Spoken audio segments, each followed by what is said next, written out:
چجور آدمیه که فقط از محبت صحبت میکنه، هر کاری میکنن فقط میگه محبت. بیشتر تحقیق کردم. وقتی بیشتر تحقیق کردم متوجه شدم که مسیح یک چیزی بالاتر از انسان باید باشه که تونسته همچین کاری رو انجام بده، مرده زنده کنه، مشکلات مردم رو رفع کنه، گناهان مردم رو ببخشه. بعد توی مدت عیسی مسیح هم به من کاری نداشت، هیچ، نه دیگه خوابی من دیدم نه هیچی، تا اینکه من این اعمالمون انجام میدادم ضمناً، اما نمازمو میخوندم، روزمو میگرفتم، زیارتگاهمو میرفتم، جمع کردنمو میرفتم، ولی دیگه مثل گذشته نبود. قلبم یه چیزی دیگر رو به من میگفت این راه اشتباهه، این کار درستی نیست. دیگه مثل گذشته من شاداب نبودم وقتی یه کاری رو انجام میدادم. بعد از اینکه من ذره ذره قلبمو به عیسی مسیح دادم، خب چیزهای زیادی رو من دیدم، متوجه شدم، به صورت خواب، رویا، خیلی چیزا برام باز شد. متوجه شدم که عیسی مسیح کیه، چیه. چون به ما میگفتن که این مسیحی‌ها میگن خدا پسر خدا، یعنی چی؟ پسر خدا، مگه خدا میتونه ازدواج کنه؟ خب این ذهنیتی بود که برای ما متاسفانه همین الان خیلی از مردم ایران بر این باورن که مسیحا اشتباه دارن راه میرن به خاطر اینکه میگن خدا پسر داره. ولی وقتی مطالعه کردم دیدم اصلا این نیست. عیسی مسیح فقط پسر خدا یه لقبه، یه لقب به عیسی مسیح دادن.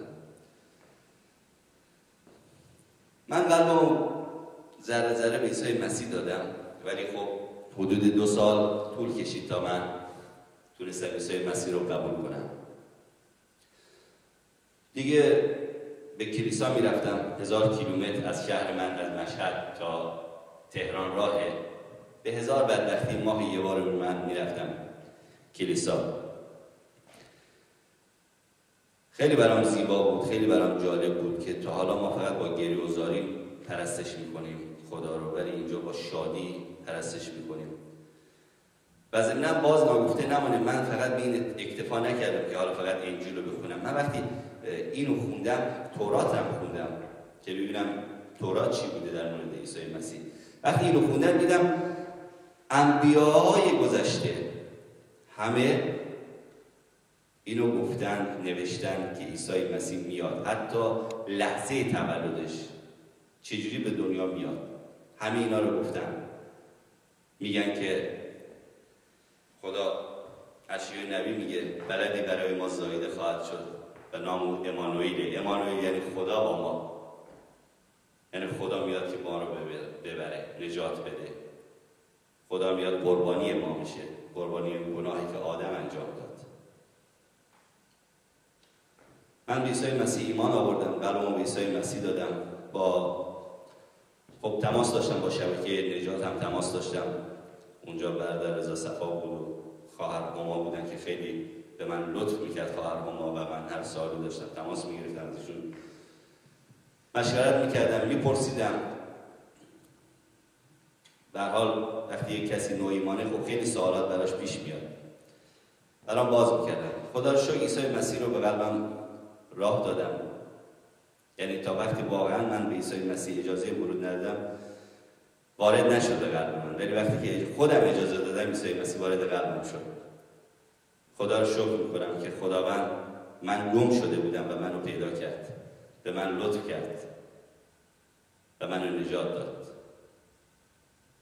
امیدوارم بتونم برای خداوند فرزند خوبی باشم و راه عیسی مسیح رو برم. خیلی سخت بود. خانواده منو طرد میکردن، حتی مادرم یه روز من رفتم پیشش، وقتی گفتم که دیگه من به عیسی مسیح ایمان آوردم، مادر منو از خونه بیرون کرد و گفت برو و شیرمو دیگه حرومت میکنم. من دستشو بوسیدم، گفتم مادر جون باش، خداحافظ، من میرم، ولی از عیسی مسیح دست بر نمیدارم مادر، چون پدر و مادر من عیسی مسیحه. پدر آسمانی منه، مادر آسمانی منه. گذشت تا یه ماهی در حال خداوند قلب مادرم رو لمس کرد و این به رحم اومد و زنگ زد و منو دعوت کرد به خونه و وقتی رفتم گفت خودت میدونی و خدا رو شکر. درسته مادرم راضی نیست هنوز هم، چون مسلمان یه عمر با این عقیده و افکار زندگی کرده، ولی خب خدا رو شکر که حداقل قبول کرده که من خودم میتونم راه خودم رو انتخاب کنم. متاسفانه به خاطر اون تماسایی که من داشتم، کلیسا میرفتم و مشکلاتی که برام مجبور بودم برم به این کارا رو کنم، مشکلاتی برام پیش اومد، مشکلات خیلی زیادی، تهدید به مرگ شدم.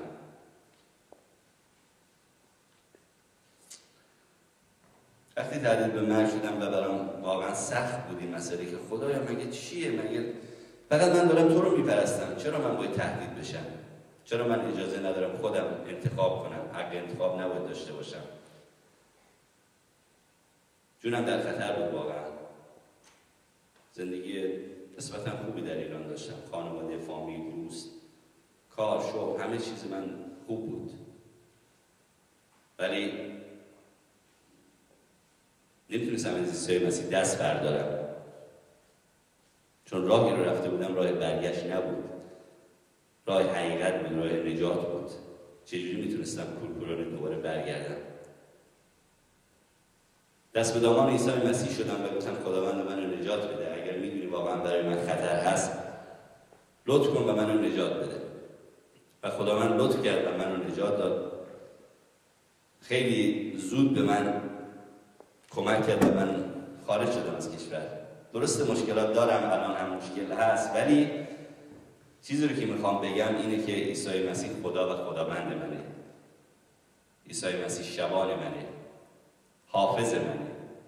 365 بار در انجیل نوشته شده نترس. و چرا من باید بترسم؟ وقتی اون حافظ منه، حافظ من و خانواده منه. حالا در هر جای دنیا باشه اون مواظب منه. اگه من واقعا برای من خطری باشه اونه که کمکم میکنه.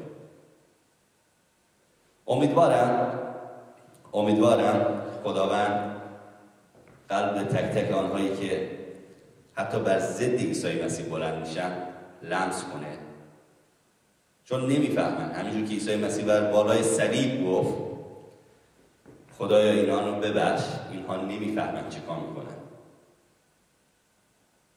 واقعا میتونم بگم مردم عزیز خودم اینو نمیفهمن، چون نمیدونن. امیدوارم روزی برسه که مردم عزیز خودم، تمام پارسی زبانان عزیز در سراسر دنیا بتونن آزادانه عیسی مسیح رو خدمت کنن. خیلی آزادانه. همه ماها این حق انتخاب رو داریم که چه جور زندگی کنیم. یعنی خدا این حق رو به ما داد. خدا ما را آزاد آفرید. ما مردم آزاد هستیم. خداوند قدرت داره که نابود کنه، ولی نمیکنه، چون محبته. پس چرا در کشور من، در کشورهای اسلامی این اجازه رو نمیدن به مردم که آزادانه خودشون تصمیم بگیرن؟ چرا؟ چون اونا به این باور نیستن که خدای آنها قادر و قدرتمنده. وقتی خدای آنها نمیخواد کسی رو از بین بره، چرا باید کسی دیگه بیاد کار انجام بده؟ دوستان، برادران عزیز، خواهران گرامی، امیدوارم ما که به عیسی مسیح ایمان آوردیم، نجات رو پیدا کردیم، بتونیم دیگران را هم آگاه کنیم از این فیض نجات و اونها هم بچشن این لذت با عیسی زندگی کردن رو. فرصت نیست. اگر فرصتی بود در آینده من خواهم گفت که چه جور زندگی کردم، چه جوری بود زندگی من،